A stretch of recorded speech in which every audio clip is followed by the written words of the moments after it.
To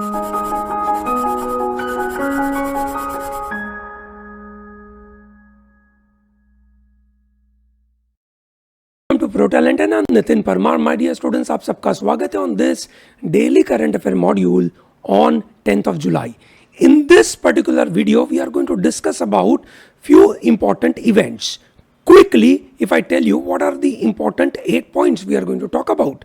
Remember, my dear students, reading newspaper on a daily basis is one of the very important part.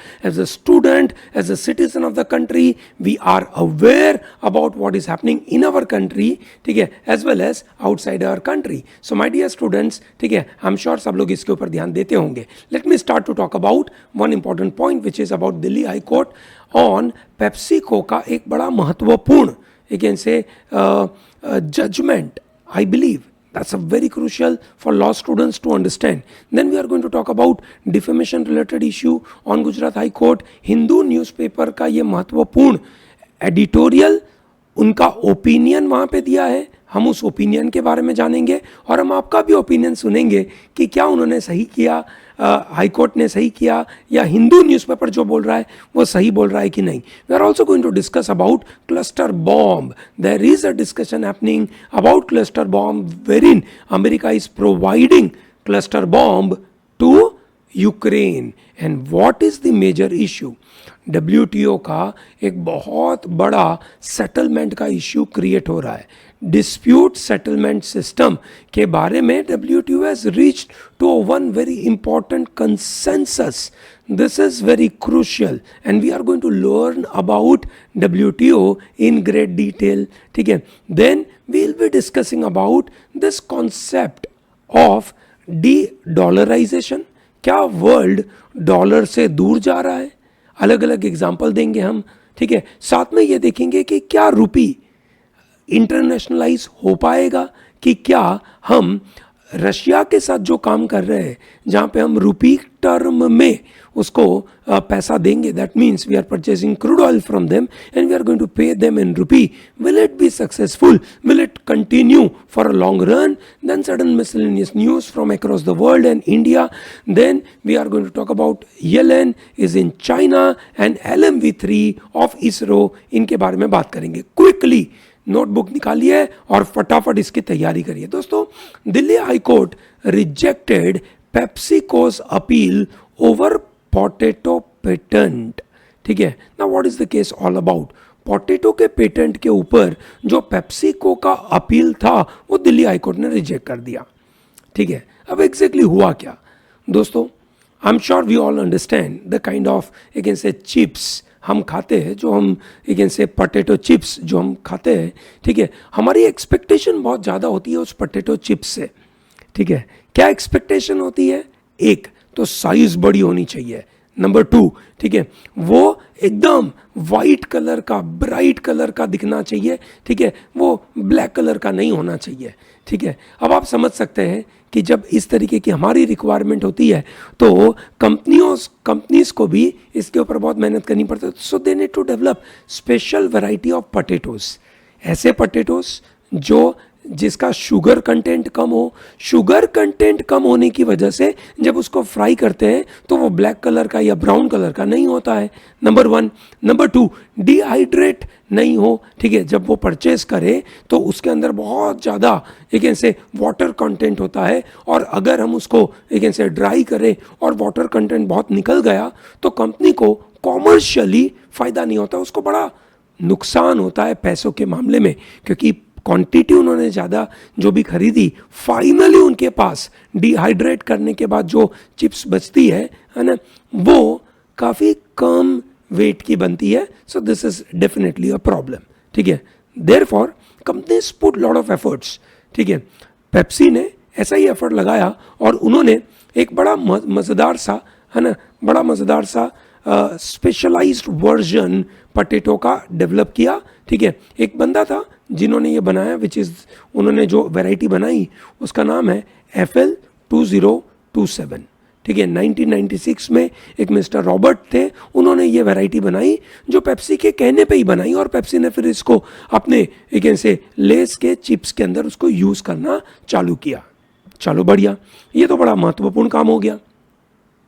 अब Pepsi को India में जब इस chips को बनाने के लिए जो फार्मर्स के साथ कॉन्ट्रैक्ट करता था कि we will give you this particular variety of potatoes के seeds, you make potatoes and we are going to pay, you can say, money at a fixed price, ठीक है, on particular quality, ठीक है, एक आपकी अच्छी क्वालिटी अगर होगी तो हम आपसे परचेस कर लेंगे और आप ये पोटैटोज बनाइए, ठीक है।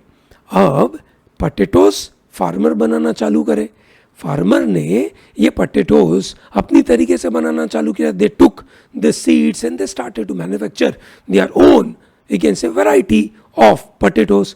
पेप्सी को ये नहीं सही लगा, पेप्सी ने उनके खिलाफ केस किया कि भैया FL2027 is our variety, it is our patent, you can not manufacture that, ठीक है, विदाउट आवर परमिशन, ठीक है। तो इसकी वजह से ये पूरा बवाल क्रिएट हुआ। तो जब ये केस पहुंचा सुप्रीम कोर्ट में, sorry not supreme court, Delhi high court में जब ये केस पहुंचा, ठीक है, कोर्ट ने बड़ा महत्वपूर्ण तरीके से इसके बारे में बात समझी। उन्होंने देखा कि क्या FL2027 क्या कोई नॉवेल्टी है, दैट मीन्स क्या ये कोई नई चीज है, क्या ये कोई ऐसी चीज है जो पहले कभी नहीं बनी है तभी हम इसको एक तरीके का पेटेंट दे। ऑब्वियस है ना, पेटेंट तभी होगा कभी कोई नॉवेल्टी होगी तभी तो पेटेंट होगा। कोई इनोवेशन के ऊपर थोड़ी पेटेंट मिल सकता है, इनोवेशन मतलब स्मॉल चेंज है ना, novelty is entirely new thing, entirely new thing के ऊपर आपको एक से एक पेटेंट मिल सकता है, बहुत सिंपल सी बात है, ठीक है।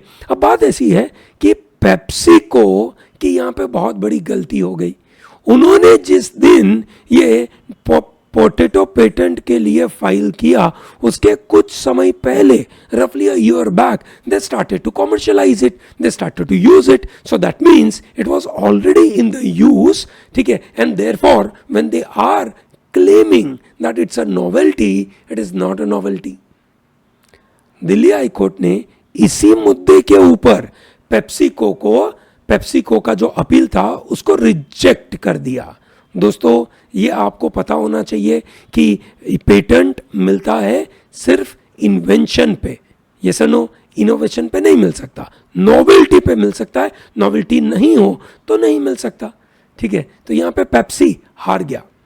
क्या पेप्सी के हारने की वजह से इंडियन लीगल सिस्टम के बारे में पूरे वर्ल्ड में कोई बुरा इमेज होगा क्या हमारे यहाँ पे पेटेंट नॉर्म्स अच्छे नहीं है इस तरीके से इमेज बनेगी क्या?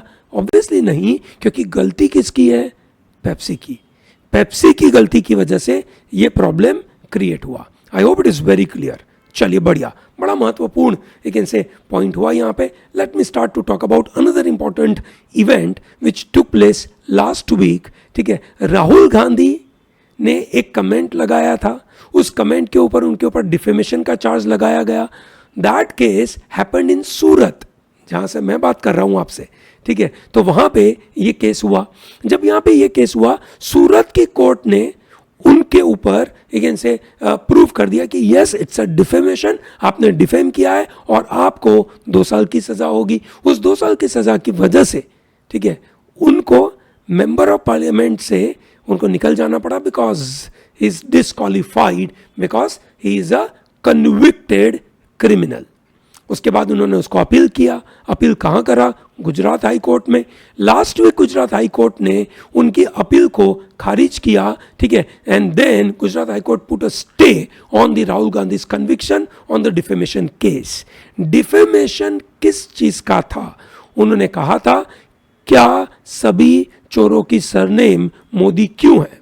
ठीक है, now that is Gujarat high court you can से considered that it is a kind of defamation against large group of people, large group of identifiable group of people. ठीक है, this is where the Gujarat High Court put their stay on the district court's judgment. ठीक है, 2 साल की jail term थी। ठीक है, which is a maximum punishment for defamation. Defamation की मैक्सिमम पनिशमेंट भैया कौन सी है? 2 साल। अब आप समझ सकते हैं कि डिफेमेशन दो प्रकार के होते हैं। पहले तो डिफेमेशन क्या होता है ये सबको पता होगा। डिफेमेशन मतलब किसी की इमेज को, किसी की रेप्यूटेशन को बुरा करना। ठीक है, दैट इज कॉल्ड डिफेमेशन। किसी की रेप्यूटेशन को एक से बुरा करना, उसको हर्ट करना, ताकि समझदार लोगों के मन में उस पर्टिकुलर पर्सन की रेपुटेशन थोड़ी कम हो जाए, और जब रेपुटेशन कम हो जाए तो उसको ऑब्वियसली नुकसान होगा। उस नुकसान की भरपाई करने के लिए ये डिफेमेशन होता है। डिफेमेशन दो प्रकार के होते हैं, एक होता है सिविल और दूसरा होता है क्रिमिनल डिफेमेशन। हालांकि मेरा पर्सनल ओपिनियन ये है कि क्रिमिनल डिफेमेशन नाम का सिस्टम होना ही नहीं चाहिए, जो भी होना चाहिए वो सिविल डिफेमेशन होना चाहिए, ठीक है। हाउएवर, ठीक है, हमारे यहाँ पे ये क्रिमिनल डिफेमेशन चल रहा है। एनीवे, ठीक है, courts argue that offense is grave and amounts to mortal turpitude despite of, you can say, lack of reputational harm. This is very important. उनका कहना है कि moral turpitude, it is basically morally corrupt हो गए लोग, specially इतनी बड़ी party के इतने बड़े एमएलए एमपी, ठीक है, वो मॉरली अगर अपराइट नहीं होंगे तो किस तरीके से ये देश चलेगा। To that level, you can say Gujarat High Court went. Court controversially rules that the statement defamed a determinable group, rejecting the argument that 13 crore people with the surname Modi couldn't have been aggrieved. इतने सारे लोग क्या aggrieved हुए क्या एक ही बंदा aggrieved हुआ और उस बंदे की वजह से सभी लोगों को aggrieved हो गया, ऐसा मानकर बोल देना तो सही बात नहीं है। जो Hindu editorial, the Hindu newspaper के एडिटोरियल इस बात को बहुत क्लियरली आइडेंटिफाई कर पा रहे हैं, ठीक है, और गुजरात हाईकोर्ट इस बात को नज़रअंदाज कर रहा है, ठीक है। और पनिशमेंट इज टेलर्ड स्पेसिफिकली, उनका कहना यह भी है, हिंदू अखबार के एडिटोरियल का कहना यह भी है कि ये जो पनिशमेंट है ना वो इस तरीके से टेलर करी गई है ताकि वो ऑटोमेटिकली डिस्क्वालीफाई हो जाए। वो चाहते तो बहुत छोटी पनिशमेंट देकर या ऐसी कोई पनिशमेंट देकर छोड़ देते ताकि वो डिस्क्वालीफाई ना हो सके। समझ रहे ना आप बात को, ये डिस्क्वालीफाई हो गए, ठीक है। And that is where the problem is coming. High court disregards the argument that disqualification should not be imposed for a non-serious offense. Court ने कहा कि law aims to maintain purity in politics. Law का मकसद है purity politics में आनी चाहिए, और ये राहुल गांधी है, उनके खिलाफ तो बहुत सारे डिफेमेशन के केसेस पेंडिंग है। इतने सारे डिफेमेशन के केसेस पेंडिंग होने की वजह से हमको इनको इस तरीके का पनिशमेंट देना चाहिए, ठीक है। Now this is where you can say court falter किया है, ऐसा हिंदू अखबार बोलता है। डेंजरसली फेंसीफुल, इस तरीके से कमेंट लगा दिया इस बात को, क्या बोल दिया, इट इज डेंजरसली फेंसीफुल, ठीक है। उन्होंने इस डिफेमेशन केस को इतना हॉरिफिक क्राइम अगेंस्ट सोसाइटी मान लिया जो सब लोगों को शॉकिंग लग रहा है। अब देखते हैं इस मैटर को सुप्रीम कोर्ट में जब बात करेंगे तो क्या होगा, पर तब तक तो राहुल गांधी डिस्क्वालीफाइड रहेंगे, ठीक है। और वो 2024 के इलेक्शन में लड़ पाएंगे कि नहीं लड़ पाएंगे वो तो सुप्रीम कोर्ट कितना जल्दी इस केस को लेती है वहीं से पता चलेगा, ठीक है। Then comes another important editorial in today's newspaper of the Hindu. It says blurred lines. This is referring to the Biden government sending cluster munitions, that means cluster bombs to Ukraine to fight Russian invasion. 500 से ज्यादा दिन हो गए Russia के invasion in Ukraine, और ये लड़ाई अभी भी चल रही है। Russia invaded Ukraine and they captured certain area. 2014 में रशिया ने क्रीमिया को ले चुके थे, ये सुनो। अब ये डॉनबास रीजियन को भी अपने हाथ में लेके बैठे हुए हैं, जिसके अंदर डोनेट्स्क आता है, लुहांस्क आता है, और बहुत सारे दूसरे एरियाज के अंदर भी रशिया घुस चुका है। यूक्रेन उनके साथ लड़ता रहता है, कभी मतलब कोई चीज़ रशिया के हाथ में चली जाती है, कुछ यूक्रेन के हाथ में वापस आ जाती है, तो यह झगड़ा चल रहा है और ये लंबा चल रहा है। अब इससे बचने के लिए Ukraine wants lot of ammunitions and they want different kind of ammunitions, और इस एम्यूनिशन में से एक बड़ा पावरफुल वेपन उनको मिला है which is known as cluster bomb. किसने दिया है, यूएसए ने। क्या है ये क्लस्टर बॉम्ब समझते थोड़ी देर में, पर ये cluster bomb will create lot of trouble. 100 से ज्यादा कंट्रीज इसको ऑलरेडी बैन कर चुके हैं। US criticise Russia for using cluster munitions over various war crimes, और यूएस बरसों से इस बात को क्रिटिसाइज कर रहा है. अब खुद यूएस ये क्लस्टर बॉम्ब यूक्रेन में भेज रहा है. यूक्रेन क्लियरली बोल चुका है that we are not going to use it in Russia, but we are going to use in our country where Russia has, you can say, showed aggression and they have entered into our territory. To remove them, we will use this weapon. Ukraine is heavily dependent on Western war मतलब weapons. उसके पास खुद के weapons तो अब खत्म ही हो गए होंगे ना, मतलब कम होंगे, और वो ज़्यादातर बाहर वालों के ऊपर डिपेंड करता है. ठीक है. एंड रशिया के पास तो कंटिन्यूअस सप्लाई है मिलिट्री का, क्योंकि उसका पूरा बिजनेस मॉडल ही तो मिलिट्री पे डिपेंडेंट है, तो मिलिट्री का भरपूर सप्लाई उसके पास है. यूक्रेन प्रॉब्लम, रशिया पावर, पर यूक्रेन को पावर कहां से मिल रही है भैया?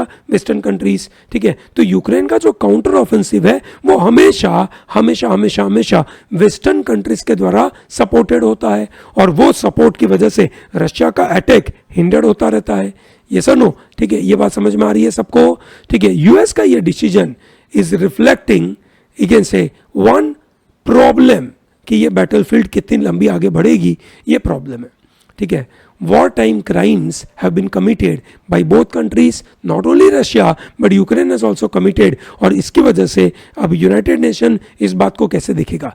यूएस हालांकि अपनी बात को जस्टिफाई कर रहा है, ठीक है, कि भैया we are helping Ukraine to defend itself. ठीक है. We are helping whom? We are helping Ukraine. For what purpose? Because उसको खुद को डिफेंड करने के लिए. So morally they are right to defend themselves, and to support morally them we are providing them, so ethically we are right. अब ये एकदम blur line हो गई. आप ऐसा बोल रहे हो कि ethically it is right, so ethically क्या सही है ना? जैसे हमने हमारे से लॉ के अंदर होता है कि भाई नेसेसिटी अगर है, और नेसेसिटी की वजह से अगर आपने किसी का खून भी कर दिया है ना, तो शायद आपको हार्श पनिशमेंट नहीं होगी, culpable homicide amounting to murder नहीं होगा, इस तरीके से देखा जाएगा. पर ये एथिकल लाइंस ब्लर हो जाना ये बड़ी प्रॉब्लम है. No side is willing to compromise in this war, and thereby it is going to remain at a higher level, escalate होता रहेगा, और ये बड़ा प्रॉब्लम होगा. So you must be asking, sir what is this cluster bomb? Cluster bomb की बड़ी बड़ी treaties हुई थी दोस्तों. क्लस्टर बॉम्ब के लिए जो ट्रीटी है उसका नाम है CCM, convention on cluster munition. It is an international treaty which prohibits all kind of usage, all kind of transfer, production and stockpiling of cluster munitions. ठीक है. क्लस्टर बॉम्ब होते क्या है? क्लस्टर बॉम्ब होते हैं, एक बॉम्ब होता है, उसके अंदर छोटे छोटे बहुत सारे बॉम्ब होते हैं. जैसे हमारे यहाँ वो जो पटाखे आते हैं ना, वो लड़ी वाले पटाखे, जिसको आपने एक बार फेंका, ठीक है, एक साथ जला के फेंका तो बहुत सारे फटेंगे, पर कुछ नहीं भी फटेंगे, और जो नहीं फटेंगे उसके नजदीक जाओगे और अचानक वो फट जाए तो प्रॉब्लम है. तो यही सब बॉम्ब है. वो गिरेंगे, एक साथ बड़ा डिस्ट्रक्शन करेंगे, और एक साथ बड़ा डिस्ट्रक्शन करने के बाद कुछ बम नहीं फटेंगे, वो अगले 10-12 साल तक वो वहाँ पे एक्टिव रह सकते हैं. गलती से कोई वहाँ गया और फट गया तो प्रॉब्लम है. बहुत सारी जगह पे इसको यूज किया गया था. गल्फ वॉर में, सर्बिया कोसोवो वॉर के अंदर, अफगानिस्तान में यूएसए ने 2001-2002 में यूज करे थे. ठीक है. लेबनान में 2008 में यूज किया गया था. तो ये बड़े लेवल पे यूज होते रहते हैं. ठीक है. 2008 में ये डिसआर्मामेंट का ट्रीटी हुआ था. 2008 3 दिसंबर को ये साइन हुआ था. ठीक है. 1 अगस्त 2010 से ये इफेक्टिव है. ठीक है. Total signatory countries are 108, 111 countries are party to it. India is not a signatory of this, USA is not a signatory of this. समझ में आया ना भैया? इसलिए अपने को तो कोई पंगा नहीं है. ठीक है. बड़ा महत्वपूर्ण मुद्दा यहां से क्रिएट हो रहा है. क्या बात हो रही है? WTO का क्राउन ज्वेल को रिस्टोर किया गया. You may wonder, sir what is WTO? WTO is a world trade organisation. ये आपने सुना होगा. Yes or no? Let me explain this one more time in great detail. So what is WTO? WTO stands for World Trade Organization. ठीक है. So WTO के इस मुद्दे के ऊपर आने से पहले, इन सब मुद्दों के ऊपर बात करने से पहले, let me explain that what is this entire issue of WTO. दोस्तों, WTO होने के पहले, वर्ल्ड ट्रेड ऑर्गेनाइजेशन होने के पहले, ठीक है, ये ओरिजिनली इट वाज GATT। क्या था ये ओरिजिनली? GATT, ठीक है। GATT का मतलब था general agreement on tariffs and trade. क्या था भैया? General agreement on tariffs and trade, yes और नो, ठीक है। ये बनाया गया था एक मल्टीलेटरल ट्रेड अग्रीमेंट के द्वारा, ठीक है। 1 जनवरी 1995 माराकेश अग्रीमेंट के द्वारा ये फाइनली बना था। किसको रिप्लेस किया इसने? इसने रिप्लेस किया GATT को। Okay, what is a goal, what is a purpose, क्या काम है इनका, क्या फंक्शन करते हैं ये लोग, ठीक है। प्राइमरली पूरे वर्ल्ड में जो ट्रेड अग्रीमेंट्स होते हैं, उन ट्रेड अग्रीमेंट्स को ये लोग यू कैन से ओवरव्यू करते हैं, उसको मैनेज करते हैं। So that is what they do, trade agreements को मैनेज करना, ठीक है। It is also forum for trade negotiations. अलग अलग कंट्रीज को ट्रेड निगोशिएशंस करने, तो कोई दूसरे कंट्री को गलत फायदा ना उठा ले उसकी वजह से, दिस इज वेरी इंपॉर्टेंट, ठीक है। कोई भी ट्रेड रिलेटेड डिस्प्यूट्स होंगे उसको भी ये लोग हैंडल करेंगे। अलग अलग कंट्रीज के बीच में जो ट्रेड रिलेटेड डिस्प्यूट्स होंगे उसको, पूरे वर्ल्ड में ट्रेड रिलेटेड कोऑपरेशन हो, ठीक है, उस इंटरनेशनल कोऑपरेशन को सपोर्ट करने के लिए ये काम करेंगे, ठीक है। They will also monitor national trade policies, they will also provide technical assistance, ये सब काम उनका WTO का रहेगा, ठीक है। WTO के अंदर जो मेजर अग्रीमेंट्स है वो कौन कौन से हैं, बिल्कुल नोट करना दोस्तों। There are 3 major agreements which contributes to WTO। कौन से हैं? सबसे पहला है GATT, general agreement on tariffs and trade.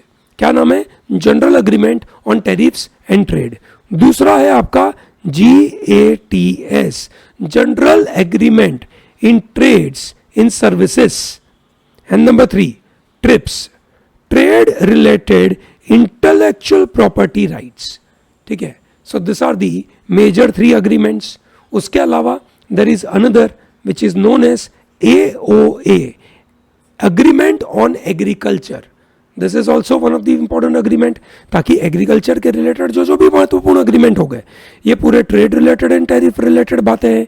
ये है आपका सर्विसेज रिलेटेड स्पेशल पार्ट है, ये आपका इंटेलेक्चुअल प्रॉपर्टी रिलेटेड हो गया, ये हो गया आपका एग्रीकल्चर वाला, ये सनो। इसके अलावा है नॉन एग्रीकल्चर मार्केट एक्सेस के लिए अलग से अग्रीमेंट है कॉल NAMA, ठीक है। तो ये अलग अलग तरीके के उनके अग्रीमेंट्स हैं।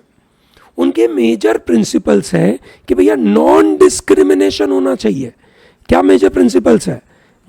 किस प्रिंसिपल्स के ऊपर WTO काम करता है? पहला है नॉन डिस्क्रिमिनेशन। ऑब्वियसली कोई भी मार्केट चलाने के लिए, अच्छा चलाने के लिए, you need no discrimination, that is very important, ठीक है। Then second is free trade होना चाहिए, कहीं पे भी कोई रिस्ट्रिक्शन नहीं होना चाहिए। तीसरा प्रेडिक्टेबिलिटी होनी चाहिए बिजनेस चलाने के लिए। अगर प्रेडिक्टेबिलिटी है कि कल क्या होगा, ठीक है, अगर ये सबको पता है तो बहुत अच्छी बात है, ये सुनो। और साथ में कंपटीशन को भी प्रमोट करना जरूरी है ना, प्रमोटिंग द कंपटीशन। ये उनके प्रिंसिपल्स है दोस्तों, एग्जाम में नहीं पूछे जाएगा, ठीक है, पर आपको पता होना चाहिए, ठीक है दोस्तों। क्या इंडिया WTO का मेंबर है? Yes, India is a member since GATT, ठीक है। India is a member since 8 July 1948. We became member of WTO from 1st January 1995. याद रखिएगा, India is a member since the, you can say, birth of WTO. This is very important, ठीक है। कोई latest country, total 163 member है इसके, है ना। Total 164 not 63, 164 member है। जो लास्ट मेंबर ज्वाइन हुआ था वो है आपका अफगानिस्तान। अफगानिस्तान के पहले जो ज्वाइन किया था वो था लाइबेरिया। टोटल 164 मेंबर एंड बाकी कुछ 23 कंट्रीज है जिनको ऑब्जर्वर स्टेटस दिया गया था, ठीक है ना। तो ये था आपका WTO का पूरा कहानी ऑन 1 स्लाइड, पूरी जानकारी आपके सामने। आई hope it is very clear. चलिए बढ़िया। तो अब I hope this is very clear, ठीक है। तो अब हम चलेंगे ये बात करने के लिए कि किस तरीके से ये जो मुद्दा आया है वो क्या है, ठीक है। चलिए एक एक करके समझते हैं। जून 2022 में member countries of WTO reached a deal to revive WTO का डिस्प्यूट सेटलमेंट सिस्टम बाय 2024। ये ध्यान रहे दोस्तों, DSS dispute settlement system was paralyse since 2019। 2019 से ये एक एपेलेट बॉडी थी, वो फंक्शनिंग नहीं थी क्योंकि यूएसए ने उसको ब्लॉक करके रखा था।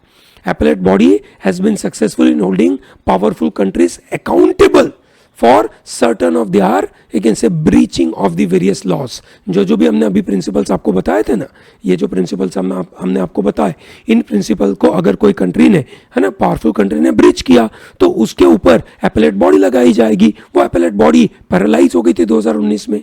US argues that appellate body has engaged in judicial overreach by creating binding precedents contrary to the WTO's dispute settlement system, ठीक है। तो WTO के dispute settlement system के खिलाफ जाकर इन्होंने गलत तरीके से precedent डेवलप करे थे, जो अच्छी बात नहीं है। Yes or no? So the appellate body has aimed to ensure the consistency in the interpretation without creating any binding precedent। ये नया आउटपुट आया जिसकी वजह से सब लोगों ने इस बात को मान लिया। तो अब ये जो नई सिस्टम आएगी, क्या ये सिस्टम अमेरिका को पसंद आएगी कि नहीं, ये एक बड़ा इश्यू है, ठीक है। पर anyway we got to understand WTO के बारे में इस न्यूज से। Is that very clear to everyone? सब नाम याद रहेंगे, सब फुल फॉर्म याद रखना दोस्तों, ये डेट याद रखना, मेजर प्रिंसिपल्स क्या है, कौन कौन से मेंबर्स है, इंडिया कब से उसका पार्ट है, ठीक है, और उसके मेजर फंक्शंस क्या है, ठीक है ना। बिल्कुल उसको नोट करिएगा, दिस इज वेरी क्रूशियल। चलिए उसके साथ साथ आपको पता होना चाहिए डब्ल्यूटीओ का हेडक्वार्टर किधर है और उसके अभी से डायरेक्टर जनरल कौन है, ठीक है। चलिए ग्रेट, आगे बढ़ते दोस्तों। बड़ा प्रॉब्लमेटिक सिनारियो अब इंडिया के लिए क्रिएट हो रहा है। एक तरफ इंडिया का बड़ा एस्पिरेशन हो रहा है कि हम पावरफुल बने, ठीक है, हम पावरफुल बने, ठीक है। किस तरीके से पावरफुल बने? बोले इकोनॉमिकली हम पावरफुल बने। अभी जब जॉइंट पार्लियामेंट्री मीटिंग हुई थी, मोदी साहब ने कहा by 2030 India will become third largest, you can say, country by GDP. बहुत अच्छी बात है, बहुत अच्छी बात है। और इसकी वजह से हम कहीं ना कहीं बड़े बड़े डील लोगों के साथ कर रहे हैं। आज से कुछ समय पहले आपने देखा होगा कि रशिया के साथ हमने क्रूड ऑयल का डील करा और उसके अंदर हमने कहा कि we will give, you can say, money in rupee terms. So it's a rouble transaction कहा गया और डॉलर के ऊपर डिपेंडेंसी नहीं रहा। आपको यह पता होगा कि वर्ल्ड में अगर हमें कहीं से भी कोई भी कंट्री से सामान खरीदना होता है तो ज़्यादातर कंट्रीज प्रीफर करती है कि हमको डॉलर दीजिएगा भैया। In case you want to purchase anything from our country, please give us dollar, because dollar एक इंटरनेशनल करेंसी है और ये एक इंटरनेशनल करेंसी, ठीक है, एक ऐसी करेंसी है जो वर्ल्ड में सब लोग उसको एक्सेप्ट करते हैं, ठीक है। अब रशिया को कहीं प्रॉब्लम हो गया, क्या प्रॉब्लम हो गया? उसके एग्रेशन की वजह से इन यूक्रेन सैंक्शन लग गया। सैंक्शन लगने की वजह से वो डॉलर में डील नहीं कर पाएगा। Now we need crude oil from Russia and Russia को हम डॉलर में पे नहीं कर सकते। So Russia said we are okay, you pay us in rupee. So we paid them in rupee, we paid them in rupee, okay. After few months Russia rejected our you can say deal, saying that don't pay in rupee. Why don't pay in rupee? Because if you are paying in rupee, we have large quantity of rupee available. What we will do with rupee? हम उस पैसों का करेंगे क्या? We are not able to purchase anything with the help of rupee. कोई दूसरे country को हम रुपी देंगे, वो कंट्री हमें तो कोई you can say रुपी देकर कोई भी तरीके का सामान दे नहीं रहा है। और तो ये रुपी कौन एक्सेप्ट करेगा? इंडिया, आप ही एक्सेप्ट करोगे। तो अगर हम आपको देंगे तो हम आपसे क्या खरीदे? आपके पास कुछ है तो नहीं हमें देने का। So therefore please don't pay any money in rupee, है ना, pay in yuan, Chinese currency yuan, renminbi में पे करे। ये एग्जांपल देखें, Newsan, one of the Argentina's largest, you can say, appliance retailer, switched from US dollar to Chinese yuan for the payment to China. China से ही सब सामान खरीद रहे हैं ना, तो चाइना को देने का उन्होंने शिफ्ट कर दिया। ब्राजील की नई गवर्नमेंट, यू कैन से लुला दा सिल्वा की गवर्नमेंट, ठीक है, वो भी अपना foreign trade with China is they are settling with the help of yuan. Yes or no? So they also compromise on this particular matter. China is aiming to challenge US dollars domination and they are trying to reshape the world order by coercing various countries. Coerce कर रहे हैं, समझो दोस्तों, क्या कर रहे हैं? Coerce, forcefully उनको बोला जा रहा है कैसा करे. इंडिया को ये समझ में आया तो इंडिया ने पहले ही काम कर दिया. काम करते हम रशिया के साथ रूबल का ट्रांसैक्शन करते हैं, ठीक है, हमने चालू तो कर दिया, बट इंडिया का यह डिसीजन बहुत मायोपिक है. मायोपिक वर्ड समझ में आता है ना दोस्तों? मायोपिक मतलब शॉर्ट साइटेड है. शॉर्ट साइटेड क्यों है? क्योंकि मैंने जैसे आपको बताया कि किस तरीके से हमारी रूपी का कोई पावर वर्ल्ड में है नहीं, तो हम उससे कोई बेनिफिट ले नहीं पाते. So India's decision to buy Russian oil due to US sanction led to settling trade in yuan. अब उसकी वजह से हम किसको पावर दे रहे हैं? चाइना को, ठीक है. इंडिया को चाइना के साथ बहुत बड़ा ट्रेड से डेफिसिट है और हम अब युआन में ही सब कुछ अगर करना चालू करेंगे, जो रशिया अब हमें फोर्स कर रहा है करने के लिए, जो हमारी गलती हो गई, जो नहीं करना चाहिए था फिर भी हमने कर दिया. ये सुनो, जब हमने ऐसी गलती कर दी तो अब हमारे लिए बड़ा प्रॉब्लम क्रिएट हो गया. सो मोदी गवर्नमेंट की ये जो स्ट्रेटेजी है that has not benefited common Indian, ठीक है, कोई फायदा हुआ नहीं है, बराबर है, और इसकी वजह से कहीं ना कहीं ये प्रॉब्लम हो गया. तो यहाँ पे एडिटोरियल में कहा गया रूबल वाइस रूपी फुलिश. तो ये डबल एजेड स्वॉर्ड हमारे साथ लगी, हमें नुकसान हो गया, हम बर्बादी की कगार पे पहुंच सकते हैं. ये गलती हमें नहीं करनी चाहिए थी, ठीक है ना? समझ में आया ना दोस्तों? चलिए, great. Miscellaneous news item from the country. आपने देखा होगा ऑन 8 जुलाई वेस्ट बंगाल में उसके लोकल इलेक्शन हुए. उन लोकल इलेक्शन में काफी बड़ा बवाल हुआ, काफी बड़ा, ठीक है, बहुत ज़्यादा वायलेंस हो गया, लॉ एंड ऑर्डर की सिचुएशन बिगड़ गई, ठीक है. 600 बूथ के ऊपर रीपोलिंग होगा, कुछ नंबर बोलते हैं 700 के ऊपर होगा, ठीक है, ऐसे बड़े बड़े नंबर आ रहे हैं. मतलब रीपोल होना अच्छी बात नहीं है ना, ठीक है. तो ये वहाँ पे दिक्कत हो रही है. वहाँ की लोकल जो स्टेट इलेक्शन कमीशन है उन्होंने इस इलेक्शन को कंडक्ट किया था, they couldn't conduct it well. So that tells a lot of information about that particular state कि वो स्टेट किस तरीके से काम कर रहा है.